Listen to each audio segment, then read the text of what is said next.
Hi friends, அண்ணா சீரியலில் இன்னைக்கான episode ப்ரோமோவில் என்ன நடக்க போகுதுன்னா, பாக்கிய சண்முகத்துக்கிட்ட இந்த கல்யாணம் இப்போ நடக்க வேண்டாம் சண்முகம், நடக்கிறதுலாம் சரியில்லை, அந்த சாமியார் சொன்னது மாதிரியே நடக்குதுன்னு சொல்ல, அந்த சாமியாரை ஏற்பாடு பண்ணதே உன் வீட்டுக்காரர் தான் சண்முகம் சொல்கிறாரு.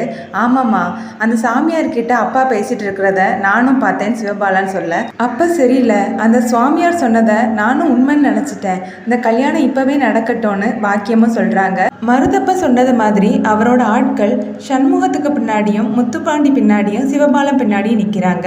ஐயர் கெட்டி மேலே சொல்ல வெங்கடேஷன் தாலி கட்ட ரெடி ஆகுறாரு. அந்த நேரம் மருதப்ப ரெடி பண்ண ஆட்கள் எல்லாருமே முத்துப்பாண்டி சண்முகம் சிவபாலம் 3 பேரையுமே பிடிச்சி வச்சுக்கிறாங்க. ஏல சண்முகம், இன்னைக்கு நீ செத்தலன்னு சொல்லிட்டு மருதப்பன் கத்தி எடுத்துட்டு வராரு. அதை பார்த்த எல்லாருமே ஷாக் ஆகுறாங்க. இதை பார்த்த சூடாமணி சண்முகத்துக்கு முன்னாடி அவங்க வந்து நின்று அந்த கத்தி குத்த வாங்கிக்கிறாங்க. அம்மான்னு சொல்லி சண்முகம் கத்த எல்லாருமே அலறி அடித்து ஓடி வராங்க. மருதப்பனும் அவங்களுடைய ஆட்களும் அங்கேருந்து தப்பிச்சு ஓடிடுறாங்க. மருதப்பன் போகும்போது சண்முகத்தை பார்த்து, உன் குடும்பத்தோட அழிவு இன்னையிலிருந்து ஆரம்பம், உன் குடும்பத்தில் இருக்க யாரையும் நான் சும்மா விட மாட்டேன்னு சொல்லிட்டு போறாரு. எல்லாருமே சூடாமணியை பார்த்து அழுறாங்க. ஆனால் சூடாமணி ரத்னாவுடைய கல்யாணத்தை கண்ணால் பார்க்கணுன்னு ஆசைப்பட அந்த கல்யாணமும் நடக்குது. இதோட எபிசோட் ப்ரோமோ முடியுது.